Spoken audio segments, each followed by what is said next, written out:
சுப்பிரமணியபுரம்.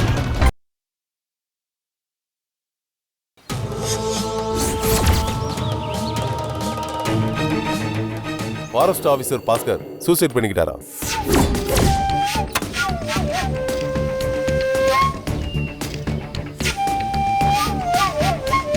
ஆனா அந்த சாவி எங்க போச்சு? யார் எடுத்திருப்பாங்க? என் க்ளோஸ் ஃப்ரெண்டோட அப்பாவுக்கு கடுமையான லெப்ரசி.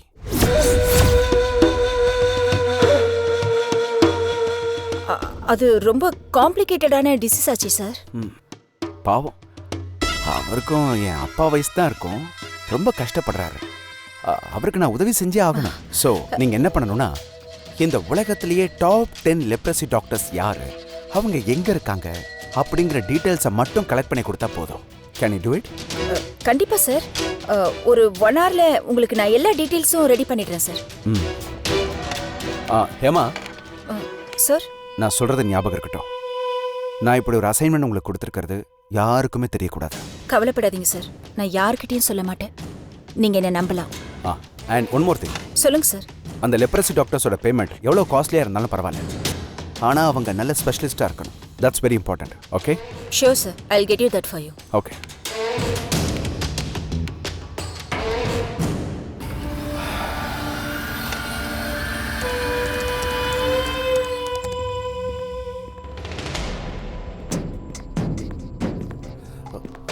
Good morning madam. இன்னும் கொஞ்ச நேரத்துல லஞ்ச் டைம் வரப்போகுது. இப்போ வந்து குட் மார்னிங் சொல்றீங்க?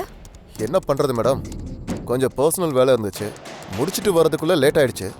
அதுவும் ஜேஎம்டி வந்துட்டாருன்னு தகவல் தெரிஞ்சதுக்கு அப்புறம் தான் உடனே வந்துட்டேன். அப்போ ஆபீஸ் வேலை பார்க்க வரல, ஜேஎம்டியை பார்க்க வந்திருக்கீங்க இல்ல? எம்டி தான் ஆபீஸ் வர மாட்டாரு. ஜேஎம்டி கஜா புயல்ல பாதிக்கப்பட்ட டெல்டா பகுதி மாதிரி டென்ஷன்ல இருக்காரு. இதுல நான் ஒழுங்கா வேலைக்கு வரலன்னு யார் கவனிக்க போறா? நான் கவனிச்சுட்டு தான் இருக்கேன் பரந்தாமன். ஏன்னா நான் தான் உங்க HR head. So that's my duty. ஆளே இல்லாத கடையில டீ போட அவசர அவசரமா வரணுமா? சரி, அதை விடுங்க. நானும் வந்ததுல இருந்து பாக்குறேன், சுந்தர் பிச்சையை விட கூகுள்ல ரொம்ப பிஸியா இருக்கீங்க. உங்களை மாதிரி நான் வெட்டி ஆஃபீஸர் கிடையாது பரந்தாமன். ஜேஎம்டி எனக்கு ஒரு புது அசைன்மெண்ட் கொடுத்துருக்காரு. அந்த வேலையை தான் நான் பார்த்துட்டு இருக்கேன். ஓஹோ, புது அசைன்மெண்ட் கிடைச்ச ஜோர்ல தான் சொந்தமா கதை எழுதுற சினிமா டைரக்டர் மாதிரி பந்தா பண்றீங்களா? ஹலோ, வேற ஏதாச்சும் வேலை இருந்தா போய் பாருங்க.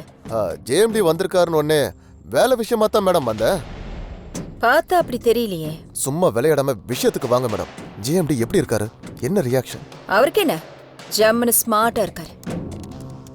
நீங்க என்ன ரியாக்ஷன் கேட்டீங்கல்ல, அது அந்த பிளாக்மெயில் கால் பத்தி தானே? Yes madam. மனுஷன் நான் சொன்ன மாதிரி கஜா புயல்ல சிக்கி தவிக்கிற புறா மாதிரி நடுங்கிட்டு இருக்காரா? அதெல்லாம் ஒண்ணும் இல்ல. ஃப்ரிட்ஜில் வச்ச ஆப்பிள் மாதிரி ஃப்ரெஷ்ஷா இருக்காரு. ஓ, அப்போ ஜேஎம்டிக்கு குளிர் விட்டு போச்சு. அப்போ பெரிய ஷாக் ட்ரீட்மெண்ட் கொடுத்தா சரியா போகும். நான் வேற புது வீடு வேற பார்த்துட்டேன். 50 லட்சம் அவசரமா தேவைப்படுது. என்னது 50 லட்சமா? அட என்ன மேடம் நீங்க 50 லட்சமான அவ்வளோ நீளமா எடுக்கிறீங்க? கவுண்டமணி சார் ஒரு படத்துல சொல்ற மாதிரி 50 லட்சம் அப்படின்னு சுருக்கி சொல்லுங்க, பெருசாவே தெரியாது. இதெல்லாம் ரொம்ப ஓவர் பரந்தாமன். ஏதோ 1000கணக்கில் கமிஷன் அடிச்சிட்டு இருந்தீங்க, நானும் கம்பெனி கொடுத்துட்டு இருந்தேன். ஆனா இப்படி லட்சக்கணக்கில் கொள்ளையடிக்கிறது ரொம்ப தப்பு. ஓ, அதாவது 50,000 திருடுனா தப்பு இல்ல, அதுவே 50 லட்சம் திருடுனா தப்புங்கிறீங்க. இங்க பாருங்க மேடம், நம்ம ஜேஎம்டி மெகா சைஸ் தேன்கூடு. இவர்கிட்டலாம் அள்ளி தான் குடிக்கணும், சும்மா புறங்கைய நக்க கூடாது. நீங்க அள்ளி குடிங்க இல்ல கிள்ளி தின்னுங்க. I don't care and that's not of my business. Oh, அப்படிலாம் சொல்லாதீங்க மேடம், நீங்க என் பார்ட்னர் இல்லையா? நோ பரந்தாமன், இந்த மாதிரி அடாவடித்தனத்துக்கெல்லாம் நான் பார்ட்னரா இருக்க மாட்டேன். அண்ட் உங்களையும் நான் வார்ன் பண்றேன், இந்த மிரட்டல் உருட்டல் எல்லாம் விட்டுருங்க. மாட்டினீங்கன்னா அப்புறம் அவ்வளவுதான். என்ன மேடம் சைடு வாங்குறீங்க? அது மட்டும் இல்லாம அபாய சங்கெல்லாம் ஊதுறீங்க. என்ன ஜேஎம்டி புது அசைன்மெண்ட் தான் கொடுத்தாரா இல்ல ப்ரொமோஷனும் சேர்த்து கொடுத்தாரா? Paranthaman, hold your tongue. நீங்க சொல்றது சரியில்லை. Just stop it. அதான் உங்களுக்கு நல்லது. மேடம், நான் சொந்த வீட்டுக்கு போகணும். அதுக்கு எனக்கு 50 லட்ச ரூபா பணம் வேணும். அதனால நான் ஜேஎம்டி உலுக்கி காசு புரட்ட போறேன். அதுதான் எனக்கு நல்லது. புரியுதா? இந்த விஷயத்துல கூட வரதா இருந்தா வாங்க, குறுக்க நிக்காதீங்க. சிலருக்கு சொல் புத்தி இருக்கும், சிலருக்கு சுய புத்தி இருக்கும். வாழ்க்கையில ஆசைப்படலாம், ஆனா பேராசைப்படக்கூடாது பரந்தாமன். அடடடடா, நம்பர் 1 ஹீரோ பேச வேண்டிய டைலாக்ல நீங்க பேசுறீங்களே, எப்படி மேடம்? உங்க வீட்டு வாசல்ல இருந்த வேப்ப மரம் ஓவர் நைட்ல போதி மரமா மாறிடுச்சா? இல்ல மேடம், நம்ம குடோன்ல இருக்கிற பஞ்சு முட்டையை விட உங்க அட்வைஸ் முட்டை ஜாஸ்தியா இருக்கு. மிஸ்டர் பரந்தாமன், நீங்க போற ரூட் சரியில்லைன்னு ஆல்ரெடி சொல்லியாச்சு. இனி கேக்குறதும் கேட்காததும் உங்க இஷ்டம். Better don't involve me in this.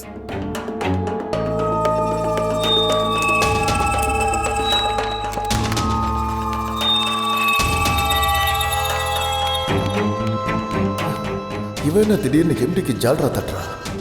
50 லட்சம் பணம் மட்டும் கைக்கு வரட்டும், இவனை உண்டு இல்லைன்னு பண்ணிடுறேன்.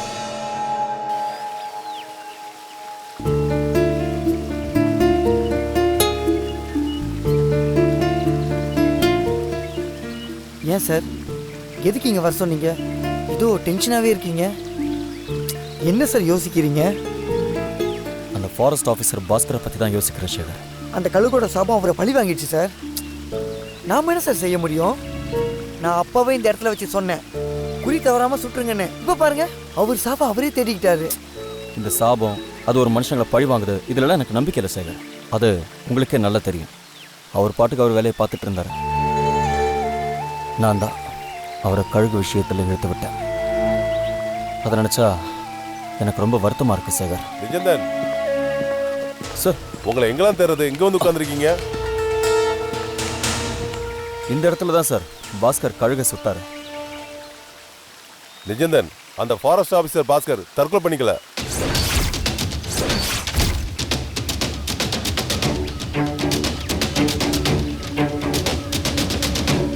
சார், அப்புறம் எப்படி சார் செத்தாரு?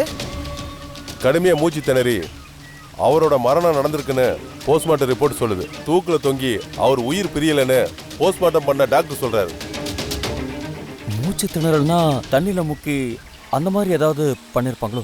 இல்ல, தலகாணி மாதிரி எதையோ ஒன்று வச்சு அழுத்தி இருக்கலாம்.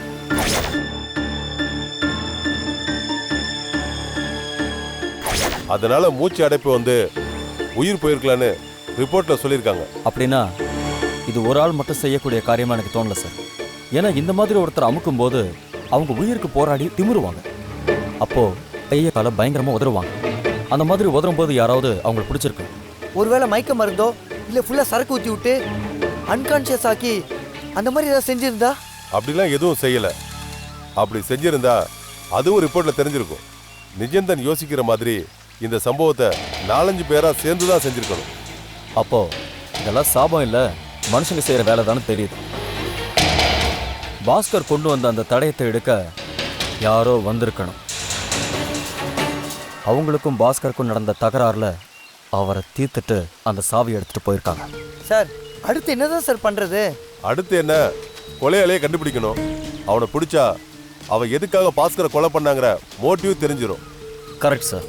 இந்த கேஸில் நான் முழு ஒத்துழைப்பு தர தயாராக இருக்கேன். நீங்கள் எப்போ வேணால் என்ன டிஸ்டர்ப் பண்ணலாம் சார். அந்த கும்பலை பிடிச்சி தண்டனை வாங்கி கொடுத்தே ஆகணும். சார், பெரிய ஆபத்தில் சிக்கியிருக்கோம் சார். ஏற்கனவே என் இடத்துல கழுகு வந்து உட்காந்துருச்சு. வீட்டு வாசல்ல பூஜை வேற பண்ணி போட்டிருக்காங்க சார். நம்மள இப்படி ஏதாச்சும் பண்ணிட்டு போறாங்க சார். அப்புறம் அவங்க வேலைக்கு தடையாக இருந்தால் பார்த்துட்டு சும்மாவா இருப்பாங்க? உயிரை பணயம் வச்சு தான் காரியத்தில் இறங்கணும் சார். என்னால் ஒரு உயிர் போயிருக்க, அதுக்கு காரணமானவங்க யாரையும் நான் சும்மா விட மாட்டேன். நிஜந்தன், நிதானமா இருங்க. உணர்ச்சி சுப்பட்டு தப்பா எதுவும் செஞ்சிடக்கூடாது. சரி இப்போ சார். நான் கிளம்புறேன். வேற ஏதாவது தகவல் வந்தா சொல்றேன். ஓகே? எனக்கும் ஏதாவது க்ளூ கிடைச்சா நான் உங்களுக்கு கால் கண்டிப்பா வரேன். தேங்க்யூ.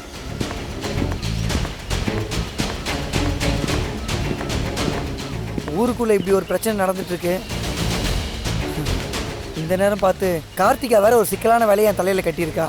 சிக்கலான வேலை என்னது? கார்த்திகோட ஓனர் ஜேஎம்டி ராகவ யாரோ ஒருத்தன் பிளாக்மெயில் பண்ணிட்டு இருக்கானா. என்னன்னு பிளாக்மெயில் பண்ணுறான்?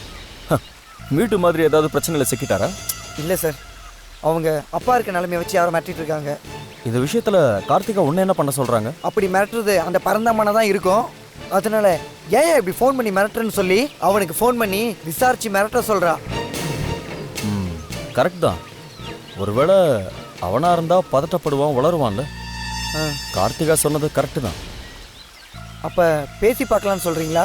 ம் ஆனால் உன் ஃபோன்லேருந்து பண்ணக்கூடாது. வேறு என்ன சார் செய்யணும்?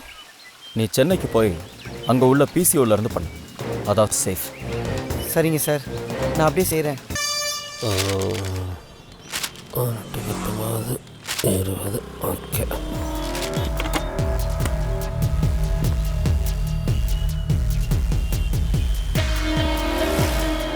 அண்ணா 10 ரூபீஸ்க்கு காயின்ஸ் கொடுங்கண்ணா. தேங்க்ஸ்ண்ணா.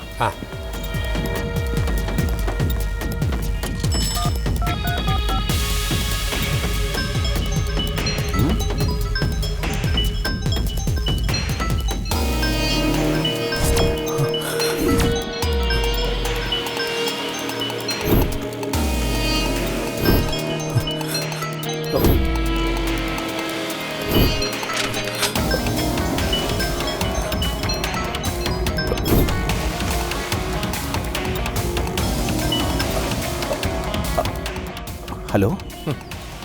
என்ன ராகவ், முக்கியமான ஃபோன் வரும்போது உடனே எடுத்து பேச மாட்டியா? ஏய், யார் நீ? யார் நீ? உன்ன மாதிரியே ஜெய்சங்கர் என்ன மாதிரி ஒரு வில்லங்கிட்ட மாட்டிக்கிட்டு தவிக்கிற பழைய படம். சரி, அதை விடு. என்னதான் வெளிநாட்டுல படிச்ச? பிளாக்மெயில் பண்றவங்கிட்ட பேரு, அட்ரஸ் இதெல்லாம் கேட்பாங்க. விட்டா ஆதார் கார்டே கேட்ப போல இருக்கு. ஏய், ரொம்ப பேச. இப்போ உனக்கு என்ன வேணும்? கோவப்பட்டாலும் என்ன வேணும்னு கேட்ட பாத்தியா? அதான் எனக்கு வேணும். இங்க பார், இடம் தெரியாம மோதல. நான் எவ்வளோ டீசெண்டா உன்கிட்ட பேசிட்டு இருக்கேன். உன் குடும்ப மானம் போக போகுது. அதை என்ன விலை வேணாலும் கொடுத்து காப்பாத்திக்கோன்னு சொல்றேன். தப்பா ரொம்ப பேசுற. நீ மட்டும் என் கையில கிடைச்சனா மாமன செத்தடா. அது நடக்காது ராகவ். நீ யாரு? நீ எவ்வளோ பெரிய இடம்? உங்க அப்பா வியாதி என்ன? எல்லாம் தெரிஞ்சுதான் உன்கிட்ட பேசிட்டு இருக்கேன். என்ன யோசிக்கிற? என்னைய ட்ரேஸ் அவுட்லாம் பண்ண முடியாது. அதனால நல்ல புள்ளையா இந்த மிரட்டல் உருட்டெல்லாம் விட்டுட்டு விஷயத்துக்கு வா. ஓகே, நான் வாட் யூ வாண்ட். இப்போதைக்கு ஒரு 50 லட்சம் ரெடி பண்ண. வாட்? மத்ததெல்லாம் அப்புறம் பேசிக்கலாம். என்ன 50 லட்சமா? இது நீ கொடுக்கிற ஃபர்ஸ்ட் பேமெண்ட்யா. உன்னை வச்சு முதல்ல லட்சாதிபதி ஆயிக்கிறேன், அப்புறம் ஸ்டெப் பை ஸ்டெப்பா கோடீஸ்வரன் ஆயிக்கிறேன். ஏய், நீ ரொம்ப திமிரா பேசுறடா. என்ன பண்றது, புது பணக்காரன் இல்லையா? அதான் கொஞ்சம் பந்தா ஜாஸ்தி ஆயிடுச்சு. சரி, அந்த 50 லட்சத்துக்கு வருவோம். டேய், இப்ப என்கிட்ட அவ்வளவு கேஷ் இல்ல. எனக்கு கொஞ்சம் டைம் தேவை. நான் ஒன்னும் அவ்வளவு இரக்கம் இல்லாத ராகவ். நீ ஒன்னும் கவலைப்படாத, நான் உனக்கு டைம் தரேன். பணம் ரெடி பண்ணு, நான் உனக்கு அப்புறமா ஃபோன் பண்றேன். Hello hello hello.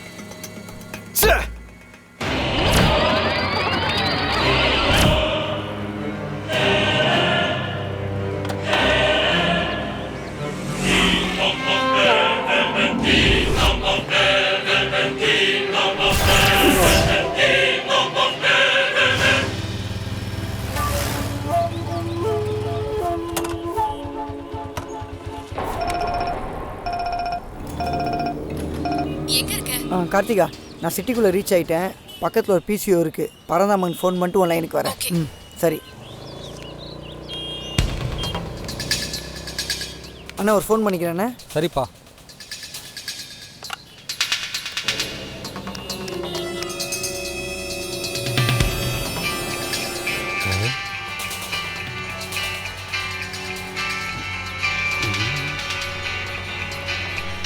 இது யாரு சொல்லுன்னு தெரியலையே.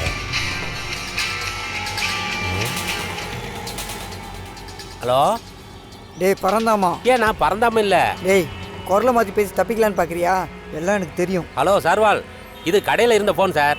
ஃபோன் பண்ண வந்த ஒரு ஆளு ஃபோனை மறந்து வச்சுட்டு போயிட்டாரு. ஏன் அவருக்கு நீங்க வேண்டியவரா? ஏன் நான் பேசுறது கேட்குதா இல்லையா? Hello hello.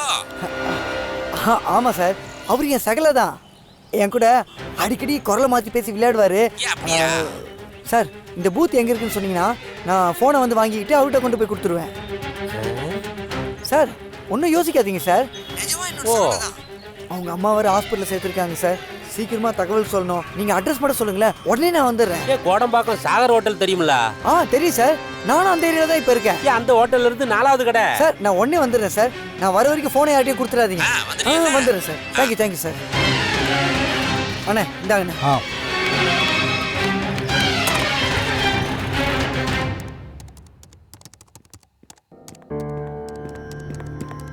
மேடம்.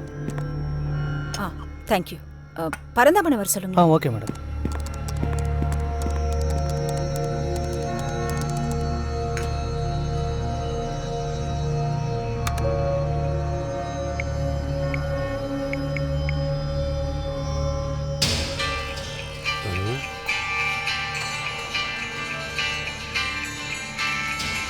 என்ன போன் மேல போனா வருது?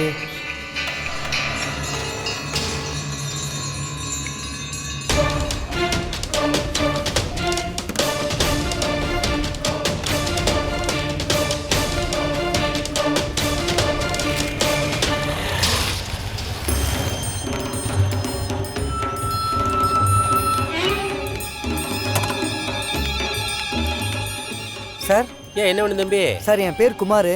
இப்போ கூட என் சகல ஃபோனுக்கு நான் ஃபோன் பண்ணேன். அவர் பேரு கூட பரந்தாமன். அவரு கொஞ்சம் சரக்கு பார்ட்டி சார். அடிக்கடி இப்படி தான் சார் ஃபோனை மறந்துடுவாரு. ஓ அப்படியா? ஆமாம் சார். ஃபோனை கொடுங்க, நான் அவரை அர்ஜென்ட்டாக பார்க்கணும். அப்படியே நான் ஃபோனே கொடுத்துட்றேன். இந்தாருங்க. Thanks sir. அப்புறம் என் சகல என்னை தேடி வந்தா நான் தான் வாங்கிட்டு போனேன்னு சொல்லாதீங்க. ஏன்னா நாங்கள் சும்மா சும்மா இப்படி தான் விளையாடுவோம். கேட்டா நான் என்ன சொல்லட்டும்? அவரோட ஆஃபீஸ் போய் வாங்கிட்டு போனார் சொல்லுங்க. சார் காசு ஏதாவது? வேண்டாம் வேண்டாம், இருக்கட்டும் சரிங்க, பரவாயில்ல. வரேன். வாங்க.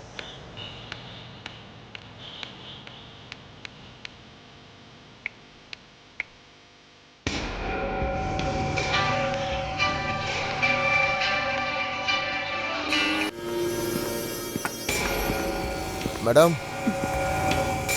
ஓ ஆஃபீஸ் உள்ள வந்துட்டதுனால ஃபோனை எடுக்கலையா? கால் பண்ணீங்களா? எனக்கு கேட்கவே இல்லை. ஃபோன் சைலண்ட்ல இருக்கா?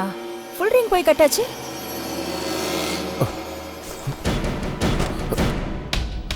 ஐயோ, என்னாச்சு பரந்தாமன்? ஃபோனை காணோம் மேடம். ஃபோனை காணுமா? உங்களை மாதிரி ஆளுங்க பொண்டாட்டிய தொலைச்சாலும் தொலைப்பீங்க, ஆனா ஃபோனை தொலைக்க மாட்டீங்களே. நானே ஃபோனை காணோம்னு டென்ஷனா இருக்கேன். நீங்க இந்த நேரம் பார்த்து அவளை வேற ஞாபகப்படுத்தி கோவத்தை டபுள் ஆக்குறீங்களே. Okay okay, cool cool. உங்க டேபிள்ல இருக்கான்னு போய் பாருங்க. மேடம், நான் சீட்டுக்கே போகல மேடம். நேரா இங்க தான் வரேன். எங்க இருந்து வரீங்க? பப்ளிக் பூத்துல இருந்து. Oh my god. பப்ளிக் பூத்துல ஃபோன் பண்ணிட்டு காசு கொடுக்கும்போது மொபைலை பக்கத்துல வச்சேன். அங்கேயே மறந்து விட்டுட்டேன் போல இருக்கு. சரி, நீங்க கால் பண்ணும்போது யாராவது அட்டென்ட் பண்ணாங்களா? அதான் ஃபுல் ரிங் போய் கட்டாச்சுன்னு சொன்னனே. ஓ சாரி மேடம், மறந்துட்டேன். சரி மேடம், நான் போய் ஃபோன் எடுத்துட்டு வந்துடுறேன். பரந்தாமன், ஏன் இப்படி பதட்டப்படுறீங்க? பொறுமையா போங்க. 10,000 ரூபாய் ஃபோனுக்கு இவ்ளோ டென்ஷனா? 10,000 ரூபாய் ஃபோனா? மேடம், அதோட வேல்யூ பல லட்சம் மேடம். எம்டி எந்த இடத்துல இருக்காரு, எந்த நிலைமையில இருக்காரு அப்படிங்கிற எல்லா டீடைல்ஸுமே அந்த மொபைல்ல தான் இருக்கு. ஓ, போட்டோ எடுத்து வச்சு ஆதாரத்தோட தான் பிளாக்மெயில் பண்றீங்களா? பின்ன ஆதாரம் இல்லாம ஆபத்துல குதிக்க நான் என்ன மடையனா? நேரம் வேற ஆயிட்டே இருக்கு. இருங்க மேடம், நான் வந்துடுறேன்.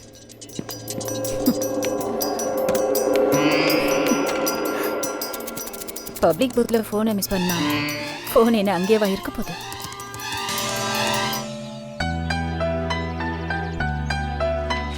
ரொம்ப நன்றிங்க. நன்றி எல்லாம் இருக்கட்டும் தம்பி. புகார் கொடுத்தா சிலை கிடைச்சிருமா? எல்லாமே நம்பிக்கை தானுங்க. எப்போவாச்சும் மழை நேரத்தில் வெயிலும், வெயில் காலத்தில் மழையும் பெஞ்சா எல்லார் பொழப்பும் கெட்டுரும். அதுக்காக மழையை நம்பி விதைக்காம விட்டுருவீங்களா? சரியா சொன்னீங்க தம்பி. அப்போ நான் வரேங்க. வாங்க. வரேன். சரிப்பா. சார் என்னாச்சு? சார், எல்லாத்துக்கும் காரணம் அந்த பரந்தாமன் தான் சார். அவன் தான் கார்த்திகோட ஓனர் கூட மிரட்டியிருக்கான். இந்த பாருங்க சார், அவனோட ஃபோனை கூட வாங்கிட்டேன். நினச்சா எனக்கும் அவன் மேலே ஒரு சந்தேகம் இருந்துச்சு. சார், இது யாருக்கும் தெரிய வேண்டாம்.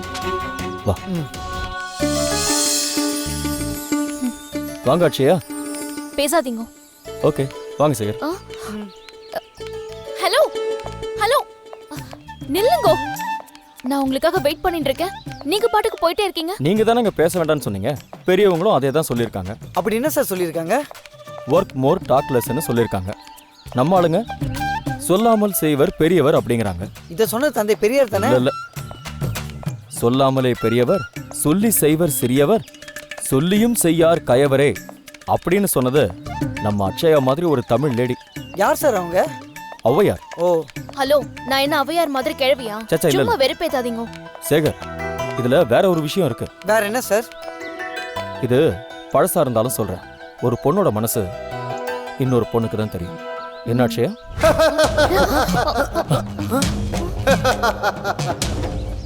அடர்காடு கண்டவனும் இடுகாடு கண்டான், சுடுகாடு கண்டவன் அரண் வீடு கண்டான்.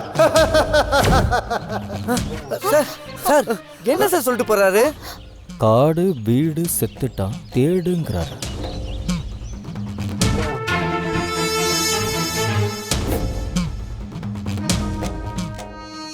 அதெல்லாம் பத்தாது. நீ உன் ஜேஎம்டி மாட்டி கேட்டல,